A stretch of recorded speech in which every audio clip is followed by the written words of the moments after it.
जिसमें 12 दिनों से 41 जिंदगियां फंसी है, उसी पहाड़ जैसी सुरंग से सैकड़ों घंटों से जारी जंग इतनी आसान नहीं है।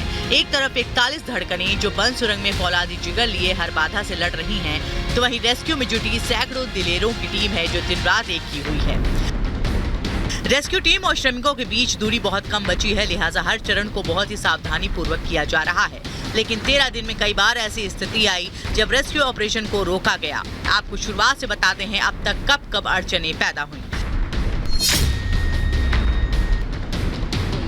रेस्क्यू ऑपरेशन के शुरुआती 2 दिन मजदूरों से संपर्क करने और उन्हें खाना पहुंचाने में लग गए। किसी तरह कंक्रीट को साफ किया गया, छोटी मशीन से मलबे में ड्रिल किया गया, स्टील पाइप से रेस्क्यू प्लान बना, लेकिन मलबा ज्यादा होने की वजह से रेस्क्यू को बीच में रोकना पड़ा।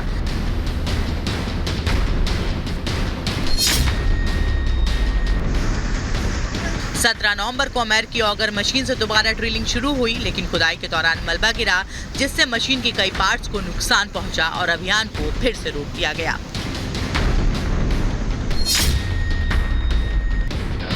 रेस्क्यू ऑपरेशन के 7वें दिन ड्रिलिंग के लिए इंदौर से एयरलिफ्ट कर नई मशीन मंगाई गई, लेकिन पहाड़ी इलाका होने के कारण खुदाई के दौरान पहाड़ी हिली और मलबा गिर गया, जिसकी वजह से रेस्क्यू ऑपरेशन में बाधा आई। ड्रिल करने में बड़ी समस्या यही आ रही थी कि कंपन हो रहा है और कंपन की वजह से चूंकि अंडर कंस्ट्रक्शन थी, ये कंस्ट्रक्टेड जो टनल है वो नहीं थी कि पूरी तरीके से बनी हुई है, इसीलिए दरारें पड़ रही हैं और जो मलबा है वो और ज्यादा भर रहा है। 22 नवंबर की शाम तक सब कुछ ठीक जा रहा था। रेस्क्यू ऑपरेशन के दौरान 44 फीट तक खुदाई पूरी कर ली गई थी। 10 से 12 मीटर का जब फासला बचा तो 4 लोहे की सरिया रेस्क्यू ऑपरेशन में बाधा बन गई। मलबा जो है वो क्लीन कर लिया गया है, जो पाइप के अंदर मलबा फंसा था, यानी कि रॉड को काटने के बाद में जो मलबा इकट्ठा हुआ उसको क्लीन कर दिया गया है। और अभी उनके मुताबिक अगर बात करें तो 2 पाइप्स और हैं 6-6 इंच के, जिसे इंसर्ट करना है। तो जिस तरीके की जानकारी अभी यहाँ मिल रही है उसमें अभी समय लगेगा, क्योंकि काफी ज्यादा समय खराब हुआ वो इस बात को लेकर कि जिस तरीके से सरिया यहाँ पर बीच में आया, उसके बाद ये सिचुएशन और ज्यादा क्रिटिकल हो गई और ज्यादा क्रूशियल हो गई, जिसकी वजह से ऑपरेशन को कहीं ना कहीं रोकना पड़ा। रेस्क्यू टीम ने फिर भी हार नहीं मानी। 23 नवंबर की शाम को फिर से खुदाई शुरू की गई। 1.8 मीटर पर कुछ अड़चनें नजर आने पर ड्रिलिंग को फिर से रोक दिया गया। सभी अड़चनों को पार करने की आशा जताते हुए जैसे ही कल रात ऑपरेशन शुरू हुआ तो बीच में मेटल आने से ऑगर मशीन के ब्लेड्स मुड़ गए और प्लेटफॉर्म टूट गया, जिसकी वजह से ड्रिलिंग का काम फिर से रोकना पड़ा।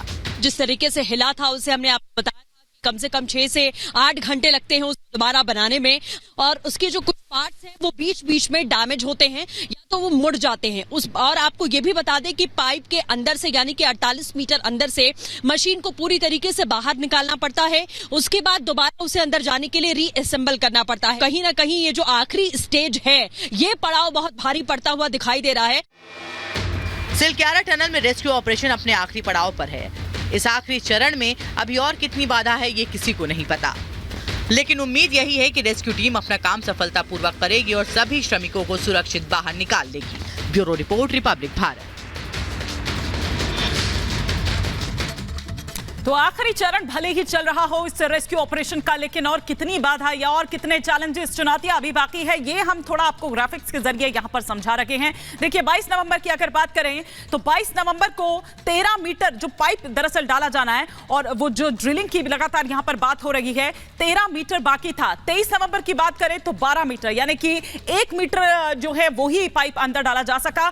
24 नवंबर की बात करें यानी कि आज की अगर बात करें तो यह माना जा रहा है कि यह पाइप आज अंदर चला जाएगा और आज पूरा हो जाएगा रेस्क्यू ऑपरेशन। लेकिन इसी से